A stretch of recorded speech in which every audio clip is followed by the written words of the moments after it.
So let's see what happens here. He had... Nope, that's not how I want to start that. Hey, Joe, what was that one called? Escargot de la Mort. That was what it was called. It's kind of the snail of death. So we'll see. We'll definitely work our way down to that one so you guys can see what became of it. It was kind of a, a premise idea that's been kicked around online at different times about a being chased by a killer snail, and I tried to see if I could make it into a real story. You guys can be the judge of that when I get to the fourth block today here. All right.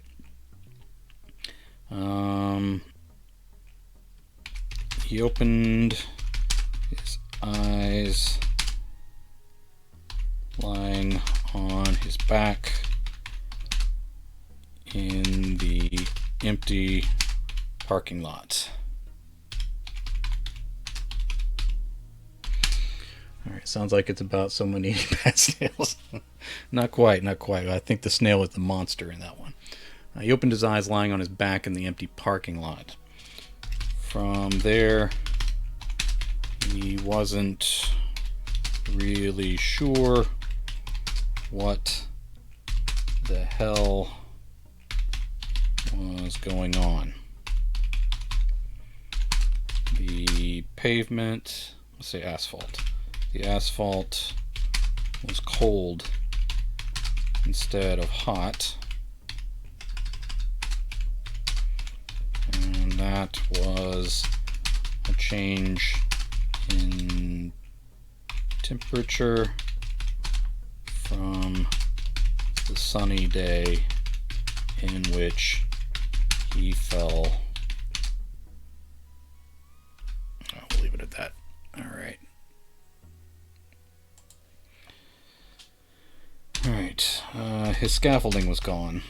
Should that be a new paragraph? Yeah. His scaffolding was gone. Well, let's spell it correctly. His scaffolding was gone. The wall he'd been painting without permission. I'll say without explicit permission. Without explicit permission was gone.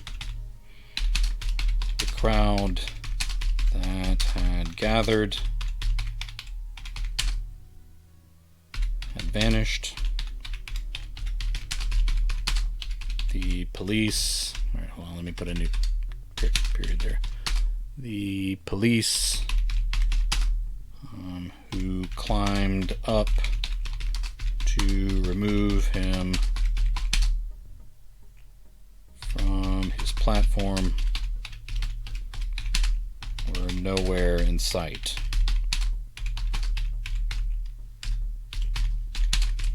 The sky remained as clear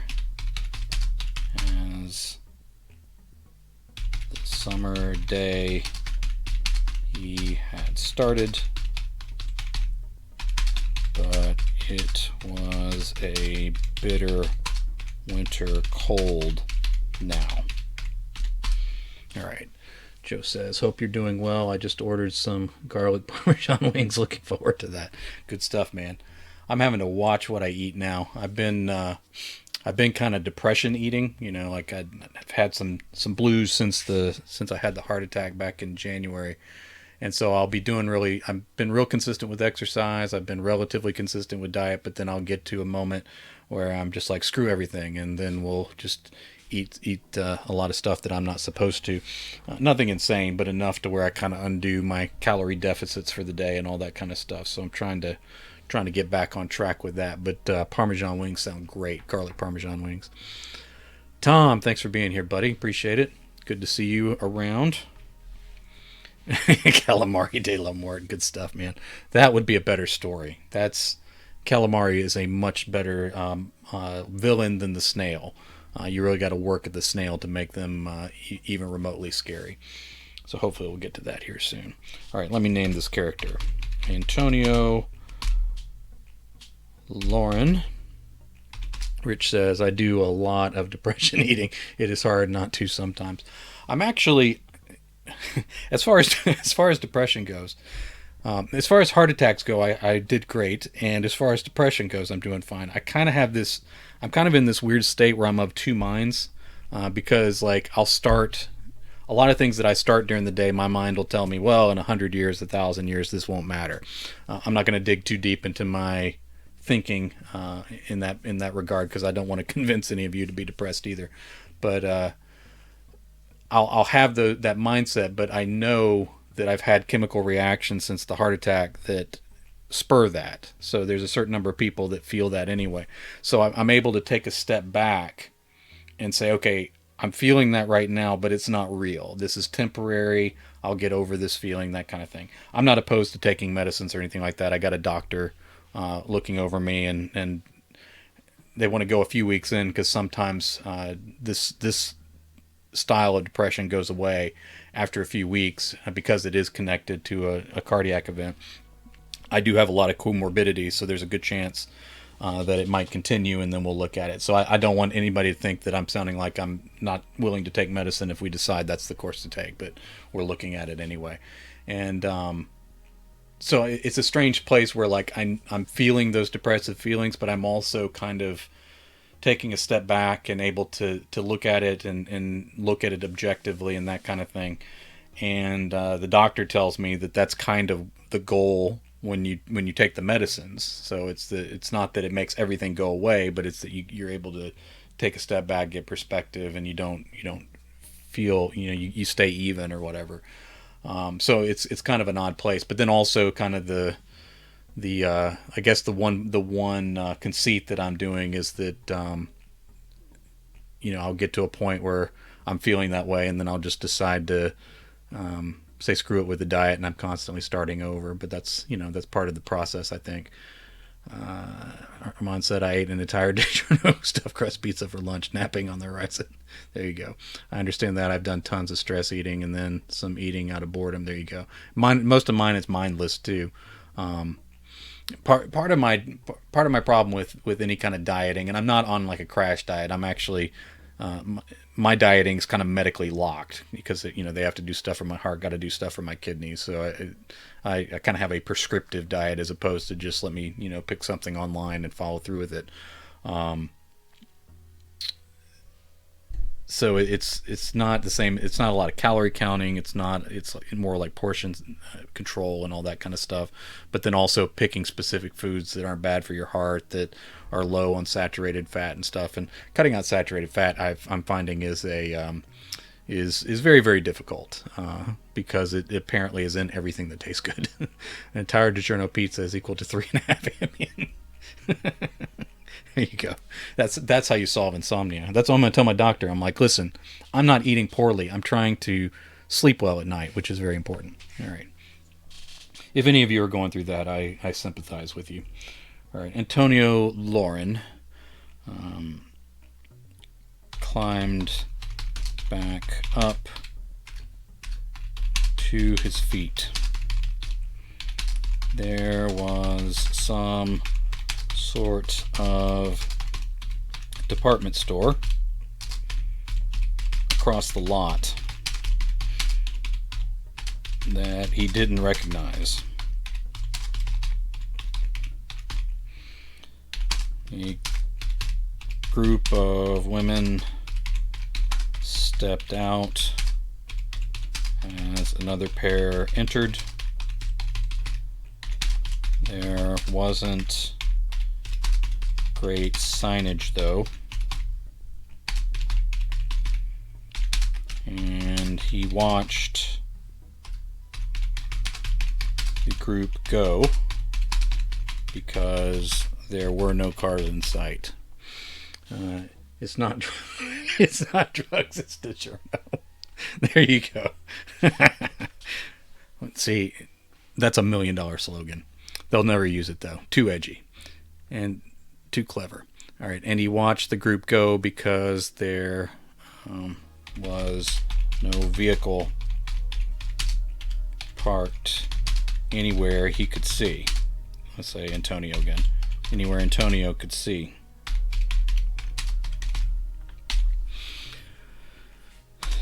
They weren't dressed for walking either. Not in this cold. Alright, let me fix the preposition here. Every word needs at least one vowel. Alright. Not in this cold. Not in those shoes.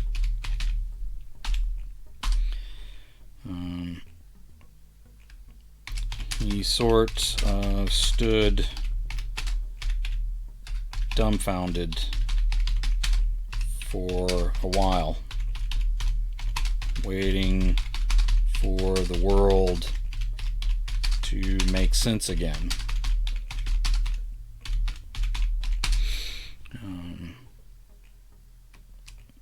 Most of his art was based on the world making no sense.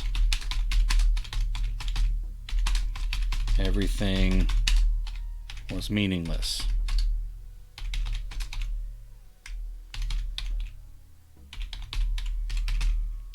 That was the name of the installation he was putting up on a wall that no longer was there. No art and no audience to see it. Hey, thanks for dropping in. Appreciate it. No art and no audience to see it.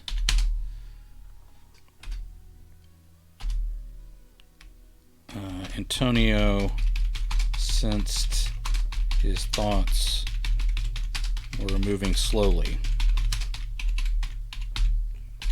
The important thing here was that he was no longer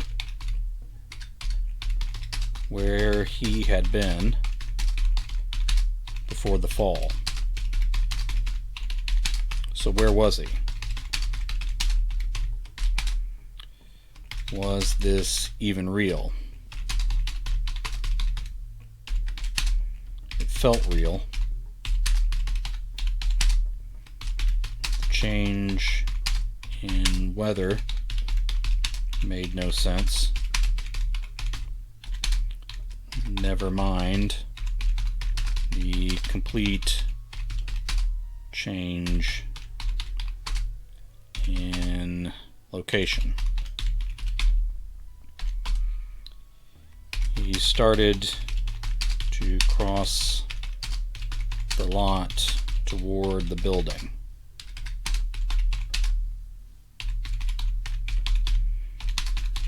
Then paused when he realized he was barefoot.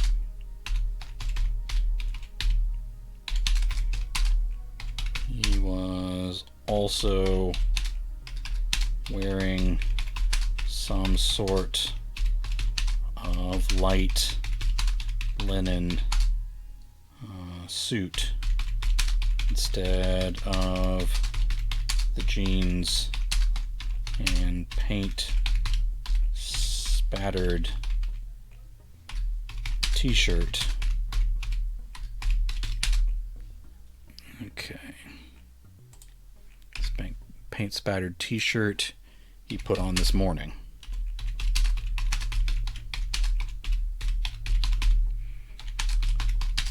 The parking lot was cold enough to hurt his exposed feet. Antonio wanted to believe that this was a dream he was experiencing on his way to a hospital.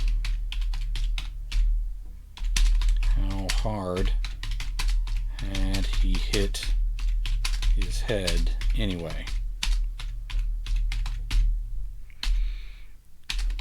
he reached up to feel and found his hair cropped close the way his father would have always liked it.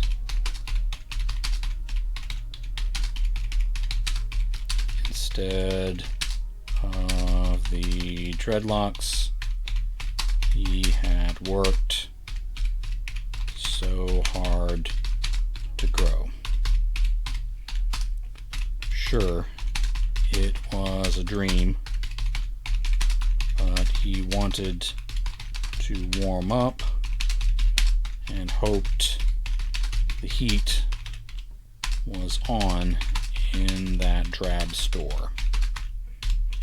Alright. Joe says, how long are your typical short stories? Do you aim for a word or page count each time? I don't. I just kind of try to write until I come to a logical conclusion. I also try to write without worrying if the story's perfect. I just want to get it down, especially when I'm on stream. I don't want to spend a lot of time like hemming and hawing over what the next line is. I just want to push forward and then fix things sort of in the first, second, and sometimes third edit. Typically, especially on here and then kind of generally across, if any given idea that I don't have like a deadline for or don't have like a specific word count from a publisher or that kind of thing, I tend to land between 2,000 and 3,000 words. Some of those stories will run up a little over 3,000 once I edit and start adding in what was missing from the first draft. On rare occasions, I'll push into 4,000 and 5,000 words, and then sometimes higher than that depending on the story. But just broadly speaking, the vast majority of stories that I complete are within that 2,000 and 3,000 word range, with plenty of outliers in both directions, some that are shorter and many more that are longer. When I'm just writing for myself like this, where I don't have a particular publisher in mind, most of these are just going to go up on my Patreon, and a few of them will be good enough to go into a short story collection next year. I just write until I feel like the story's done without really paying any sort of attention to word count. I just run the story out, and especially in the first draft, sometimes I end up skipping things that might need better scenes. So in the edits, my goal in an edit is not to make a story longer. Usually that means you're not doing a very good editing job if you're adding words instead of cutting the bad ones. But just because of the nature of running an entire story from beginning to end in the first draft on stream, a lot of things get skipped, and I'll realize, we really need a scene that shows these two characters interacting, or the way I closed off this story, we need to show the fight a little more, whatever it is. And so in those cases, that's when sort of the story gets fleshed out a little bigger than what I may put it down in the stream. Streaming has really changed the way I write, partly just in the sense of kind of being fearless, like just pushing forward, knowing that I have to finish it in a setting, just because of the way I'm doing it, and being willing to take risks, like just being willing to write however I think the story should go, even if in the back of my mind it's like, well, that may not be the best choice, or a publisher might not be interested in that, or the audience might be confused, or any of those kind of things. Just fearlessly pushing through and seeing what I get, and then figuring out what needs to be fixed in those editing passes. All right, sure, it was a dream, but he wanted to warm up and hope the heat was on in that drab looking store.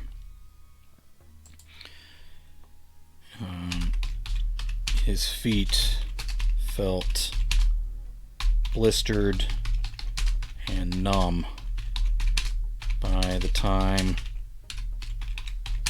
he saw his strange reflection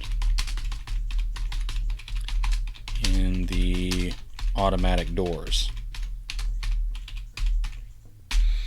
Alright, hey Jay, am I actually watching this live for the first time? I think so, man. I think so. Welcome, Carver. Appreciate it. His feet felt blistered and numb by the time he saw his strange reflection in the automatic doors. Before he could step inside to warm up and maybe get some shoes if he could locate his wallet in the strange clothes. Those doors opened, and a woman with a short blonde haircut stepped out into his path. He'd seen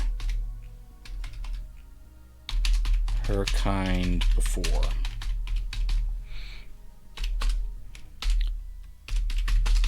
You need shoes on before you can come in here.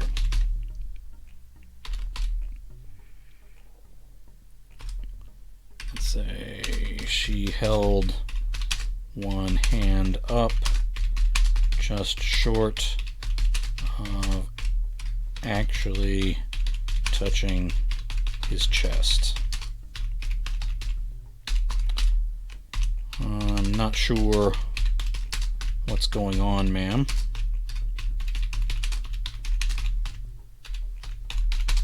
But I was hoping to get some shoes in there. She scoffed at him.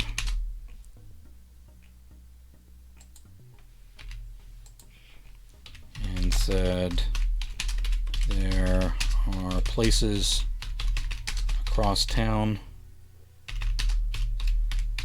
for the kind of help you need.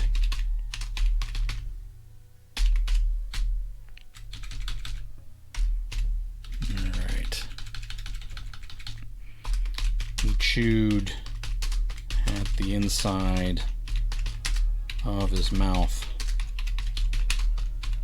and said, I could use some help. Maybe someone in there could make a call for me.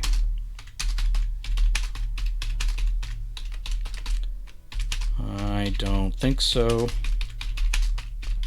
I already told you where to go. I don't think so. I already told you where to go. You need to move along.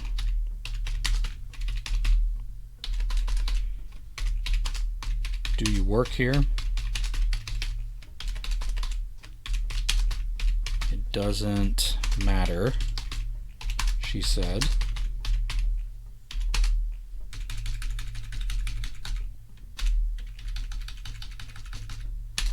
You need to leave.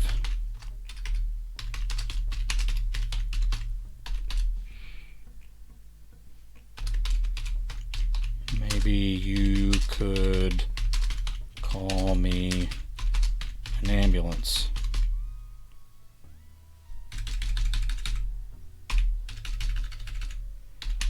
Are you willing to do that? I think I might have fallen.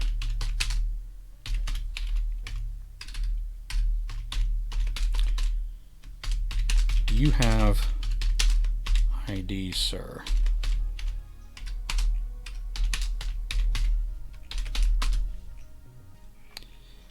He actually reached for his pockets instead of telling her to go screw herself. He was as curious as she was, though.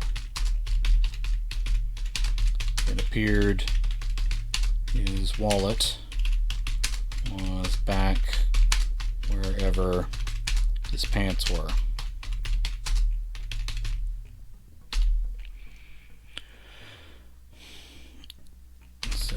I think I might have lost my, let's do the quotation mark, and then we'll slip in an M dash, which still requires 3 keys on the keyboard for some reason.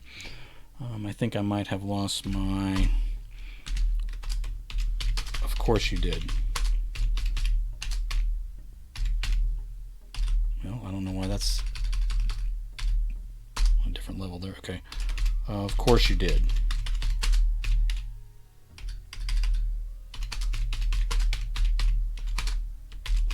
Good day. She stepped in and held the doors closed instead of actually locking them.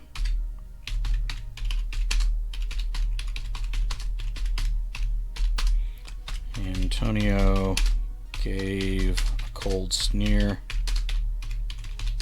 and stepped on the sensor pad.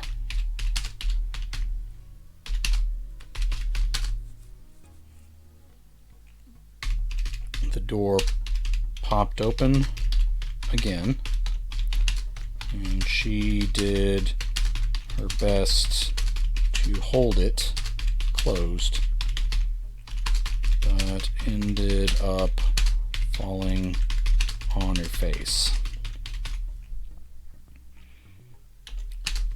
That's when the screaming and threats started. Also, the contradictions. You get out of here right now. Don't go anywhere.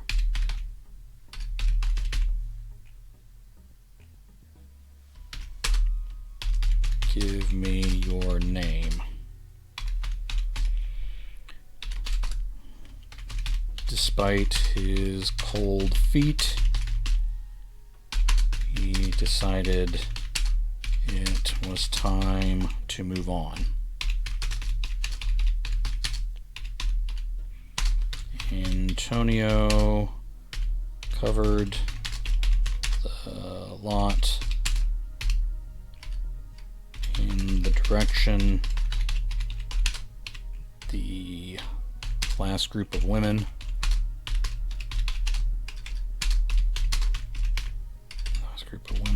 went after they exited. It took a while,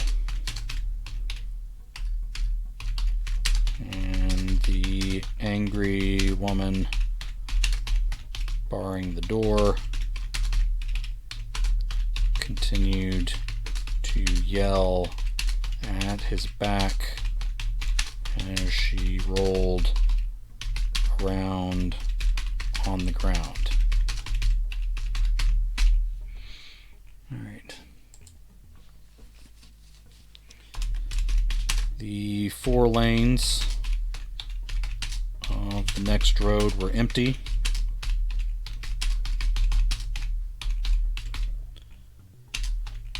And the rows of stoplights cycled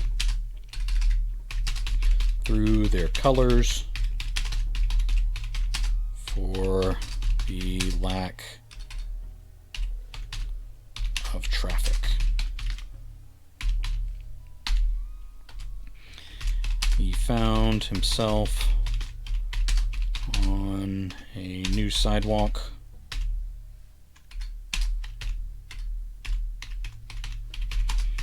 with little shops up and down both sides. The sun shined down, but it was still a crisp day.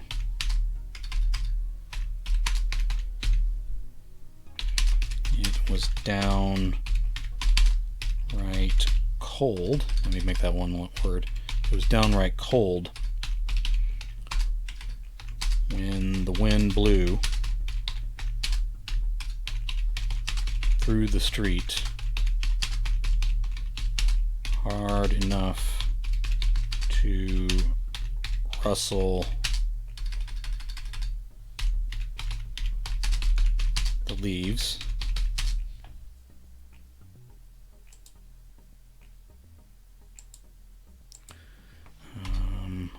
On the broad trees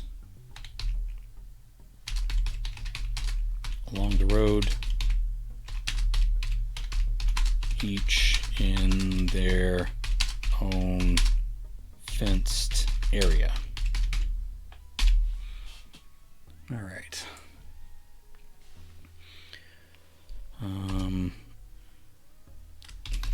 This place was busier than the department store.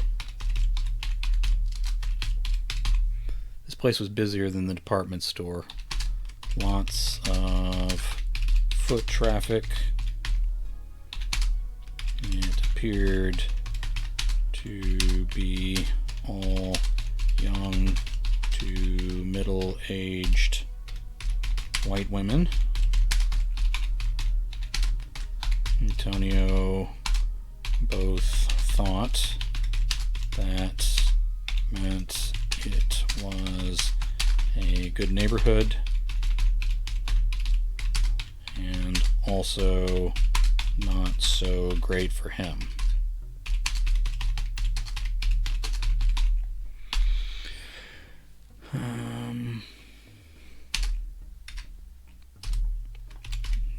The shops included antiques,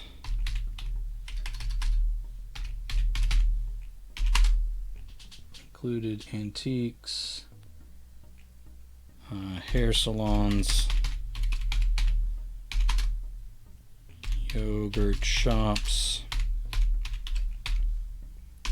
and boutique stores with cryptic names that didn't really describe what they sold.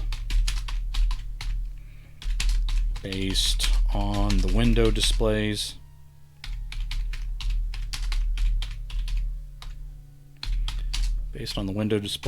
it could have been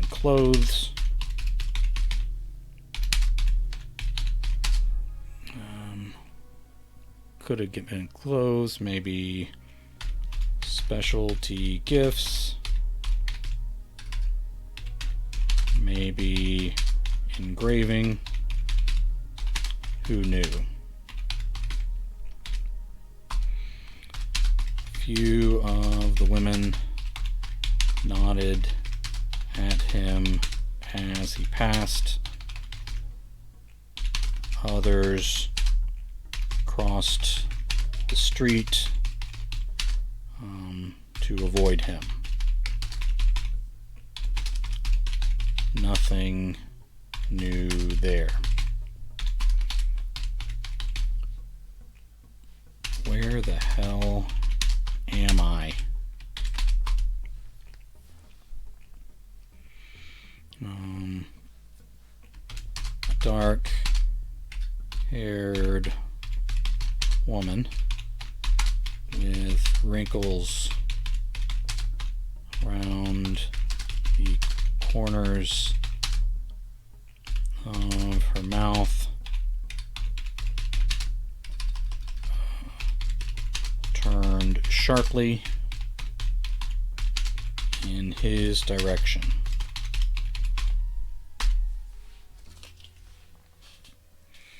All right.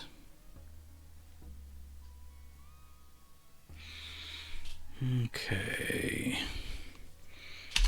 Some some but not all of her wrinkles smoothed out as her jaw opened wide. Antonio could see himself double in the lenses of her sunglasses. The image looking back at him appeared strange to him as well. After a prolonged silence, he said, "Sorry, I just seem to be lost."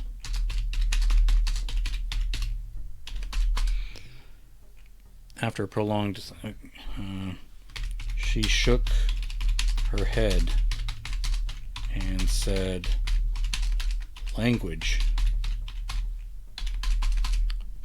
Sure. Like I said, I'm sorry. Can you tell me where I am?" There are children around.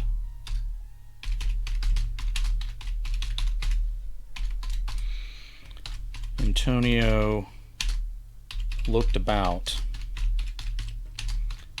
and just saw more women who appeared to be from the same offended tribe as this one. Alright. It's a Blitzer Blitz. Oh, thank you. Appreciate you rating in. Thank you, Blitzer. Appreciate the raid. If you guys care to hang out for a little while, that sounds great. If you got better things to do, I understand. Antonio looked about and just saw more women who appeared to be from the same offended tribe as this one. Where? He asked. He couldn't help himself.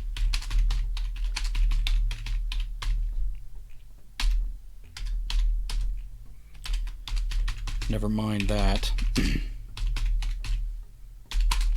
You need to watch what you say, and you need to move on.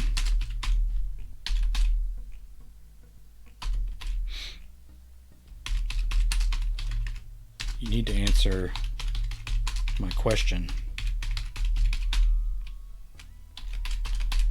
Who do you think you're talking to?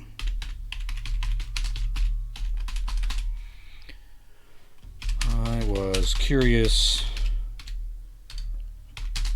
who you thought you were talking to.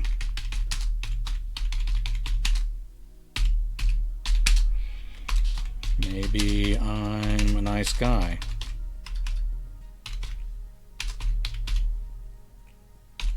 In which case,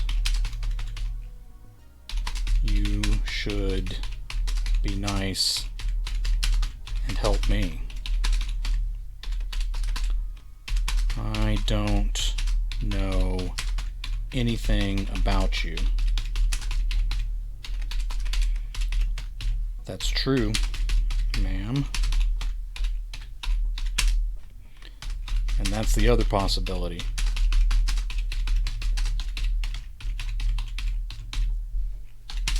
Alright. That's true, ma'am, and that's the other possibility.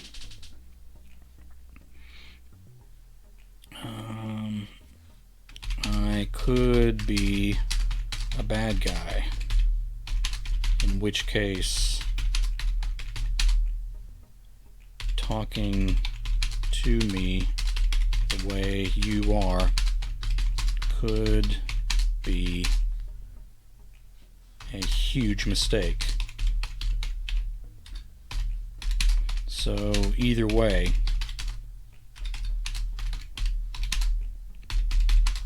you shouldn't talk to me like that.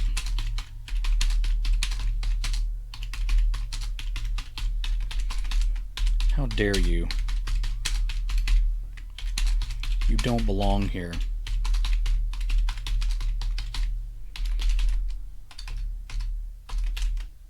For once, we agree. I want to get back to a place where I belong. It would help if you told me where I am, because I don't know how I got here. She turned and crossed the street like it was what she had always intended to do. You better not be here when I get back. Antonio laughed. He came out bitter, and his teeth chattered on the end of it. He needed to get shoes and better clothes. He needed to get inside. He needed help. But he decided to shout at the woman's back. For now. Or what? What are you going to do to me?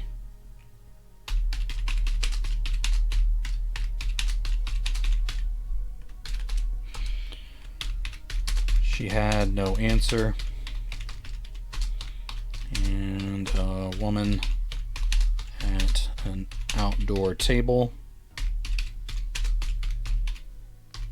on a raised patio behind an iron fence called down to Antonio on the sidewalk. He now seemed to have all to himself.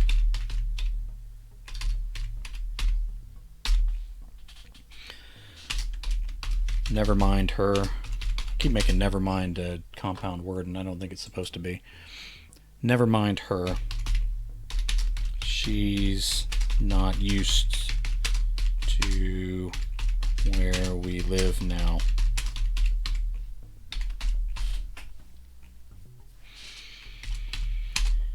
He met the younger woman's gaze. She was underdressed for the weather too, and whose flesh stood up on her arms. Her hair appeared a little longer than everyone else around the shops, but she had it pulled up into a tight bun. Her sunglasses helped keep the hair away from her face.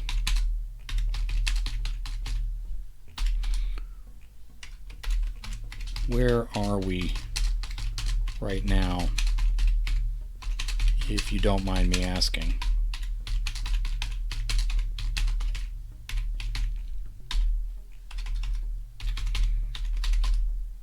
The woman smiled at him through the iron bars between them.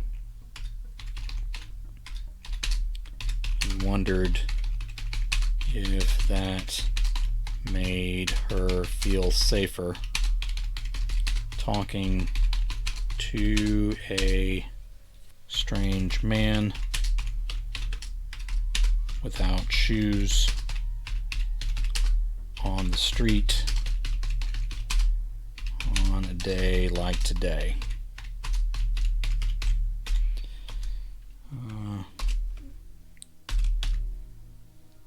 Gehenna Village. He chewed on that a moment, but it rang no bells.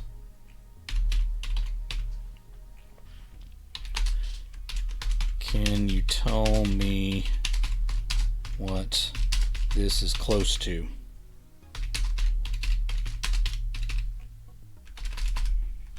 She gave a chuckle and said, "Suburbs, as far as you can see, in every direction."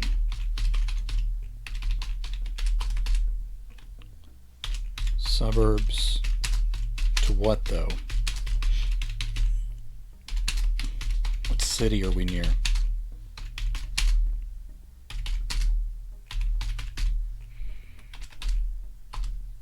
She pointed over her shoulder down the road and said, Sheol Heights is that direction. If you keep walking, you can't miss it. There might be some help for you that way. I'm not homeless. I'm just lost.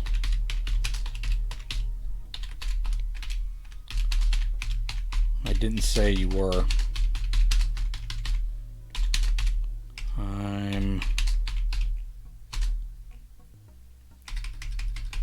I no more belong here than you do. Hold on, let me fix that. I feel like I no more belong here than you do. But here we are. Right? I guess. I don't remember what happened, though.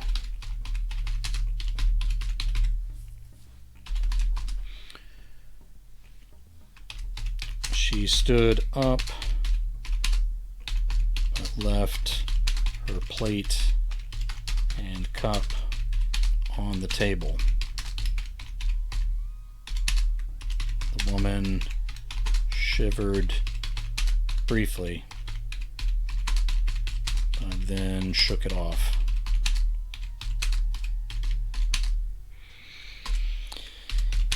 It might help if you can think back to what occurred right before you arrived. Antonio stared, and his eyes lost focus as he seemed to be searching for something miles away. I was painting. I'm an artist. Then the cops started to climb up, and I lost my balance.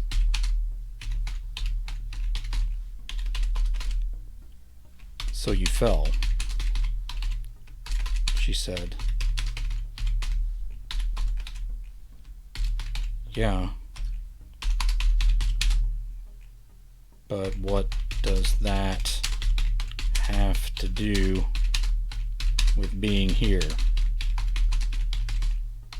Unless this is some sort of strange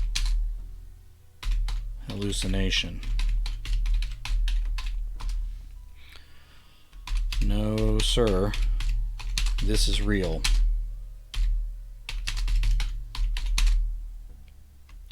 Sure wish it wasn't. So you fell, and that's how you got here.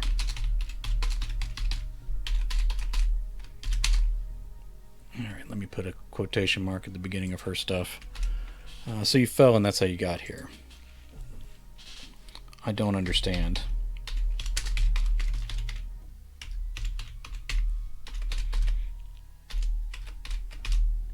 Most people don't.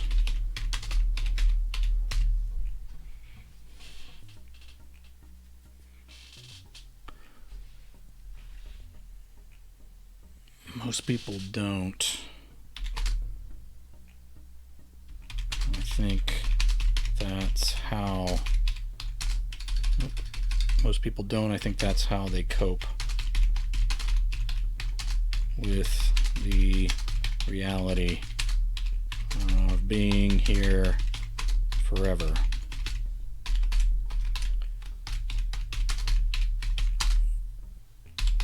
What does that mean? She walked into the cafe from the patio.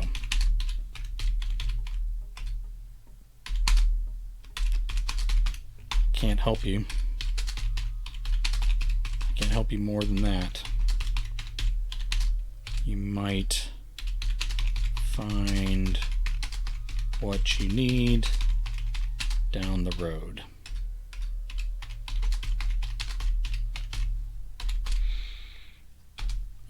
Antonio ran around to the cafe's door.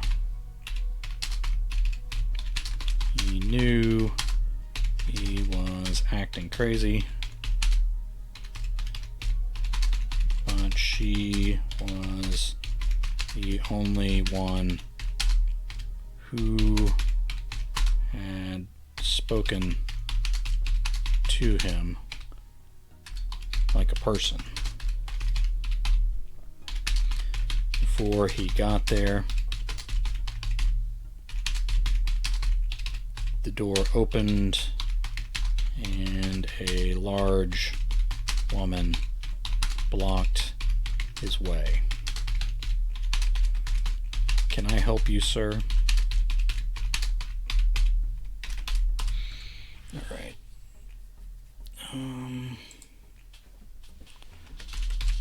I need to talk to someone in there. I'm trying to figure out what's going on.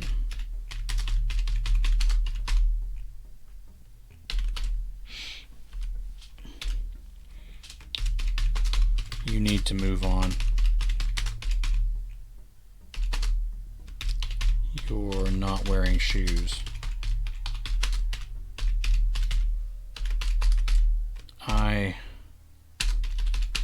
Never mind.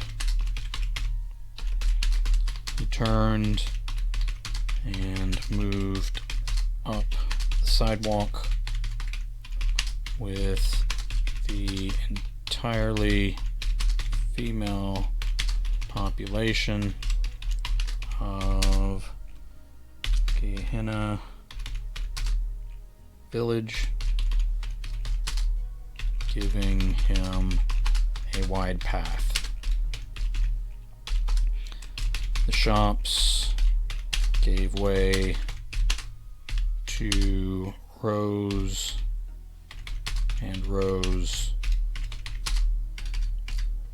of white houses behind high fences. This can't be real.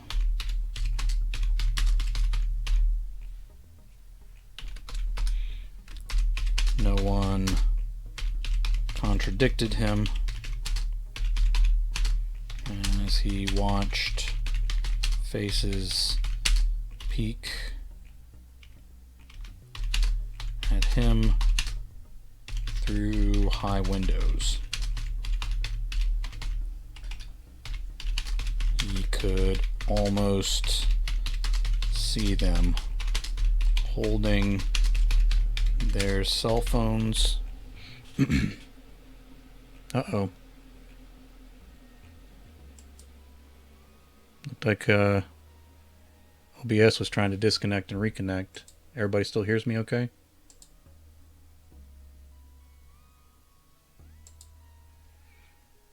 Let me know if I'm still on. I don't know what happened there. I assume I'm still streaming. Alright.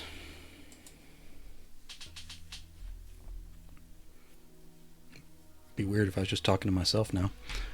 No one contradicted him as he watched faces peek at him through high windows. Alright. Looked like I dumped everybody. What happened?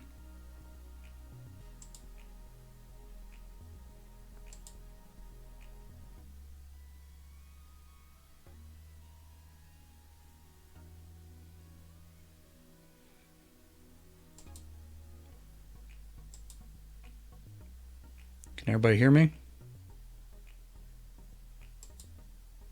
I think I may have lost the connection.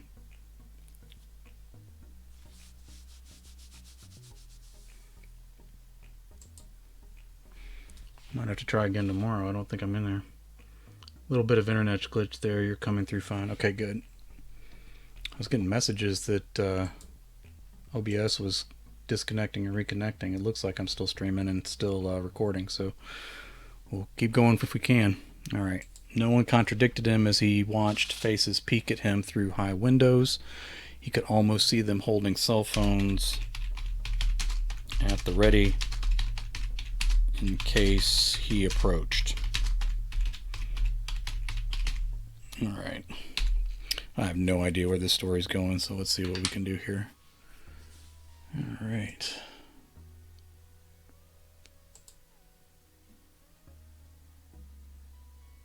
Very odd. All right. He was getting to a point where he might welcome authorities. Then he saw them at the end of the sidewalk, near the entrance to the enormous neighborhood.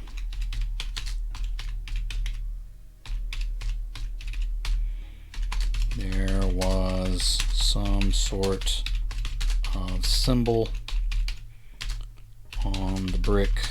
Let's say the decorative brick. Decorative brick. Alright, there was some sort of symbol on the decorative brick where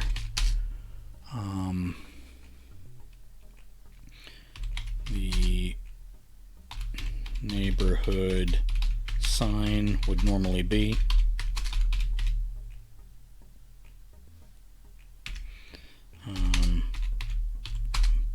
But there were no words. This made Antonio nervous. Really high-end neighborhoods had started doing that. Alright, really high-end neighborhoods that started doing that. Let me fix that.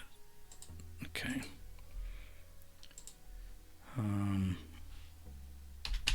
They figured if you belonged there, then you knew what the neighborhood was called.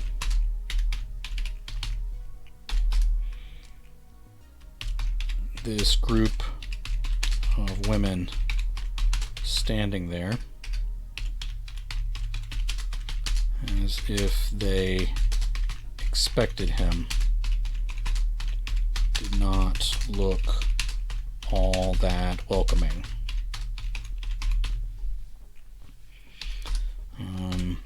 Antonio started thinking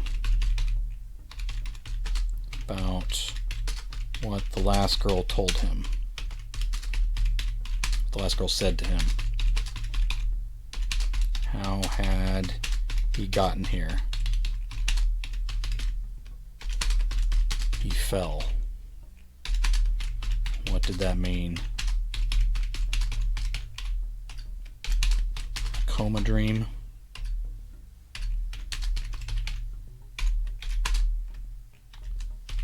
He was in hell or somewhere between. It sort of made sense that his hell would be full of angry white women with short haircuts.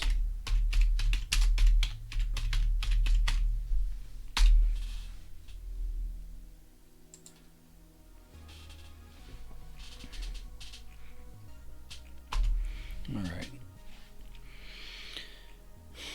He stopped in front of them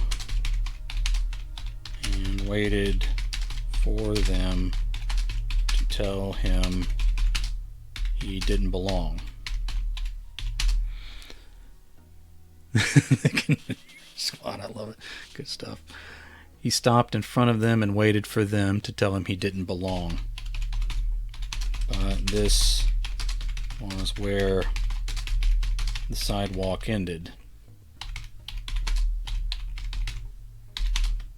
So he was either going to go around them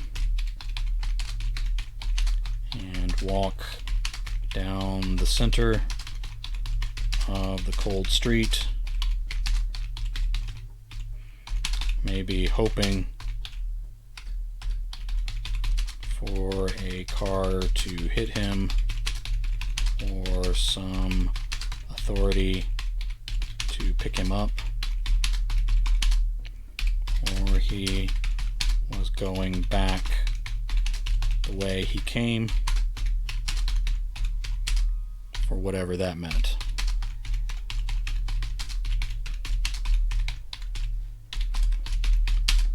The crew of ladies went around and introduced themselves.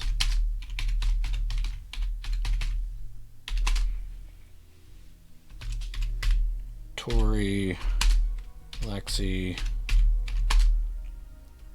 Diana, Peyton, Kim, and on and on. He stopped keeping track. Pleased to meet you. I seem to be lost and could use some help.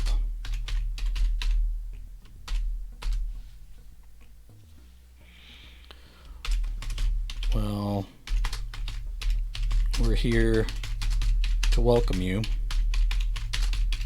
to the neighborhood.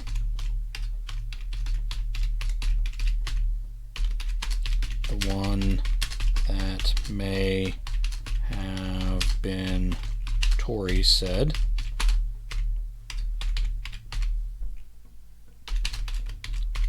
If you'll come with us,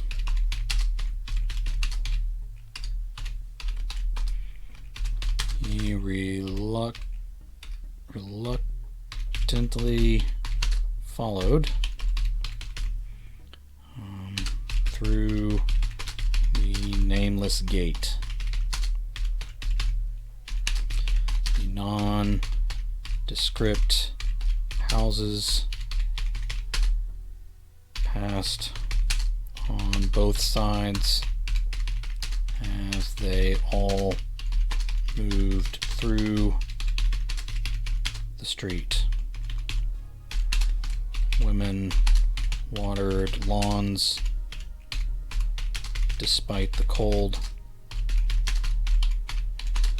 They picked up toys despite the lack of children.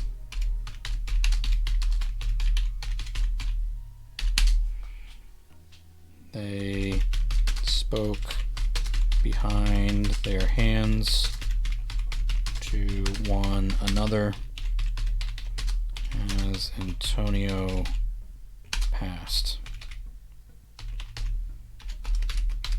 Could I get some shoes, maybe?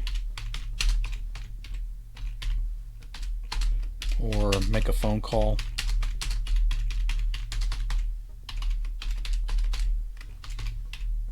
Hold on. Yeah. We'll have you home soon. The one who was either Lexi or Diana said. I don't live here. I don't belong here.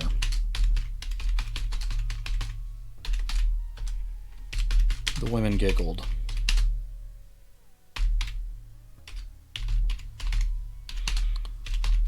The one who was maybe Tori said, "Don't listen to anyone who says that.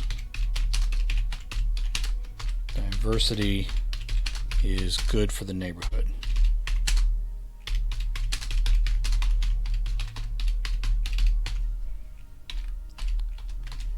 No, that's not what I mean.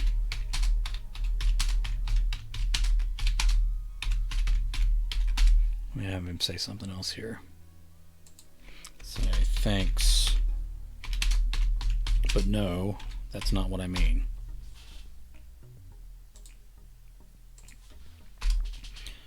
Before he could explain,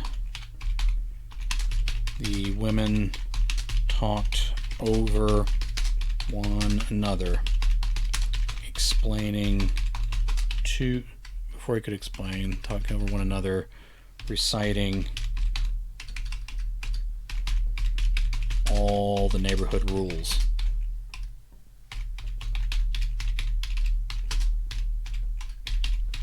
From what they called the charter.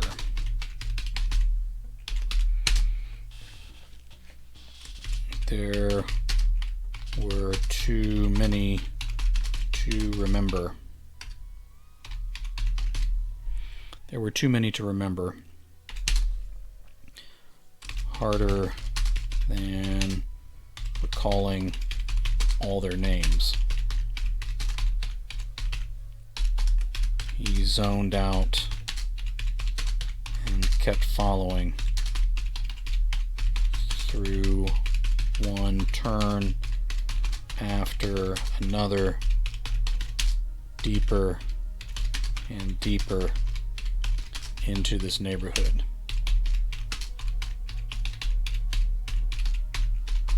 How had he gotten here?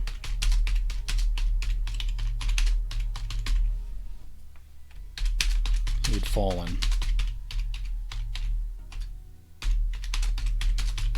If this was hell, why was he the only man here? Why were the rest of them here?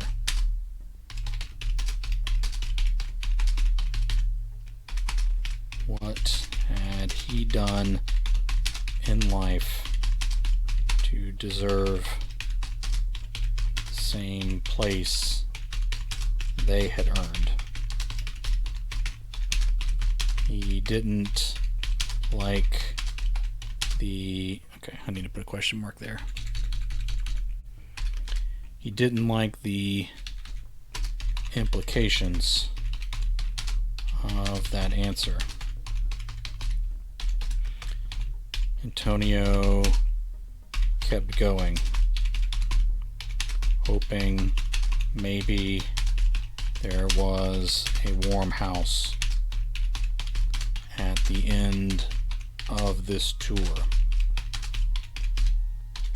Maybe there were shoes and warm clothes. Maybe there was a phone. He hoped there would be answers,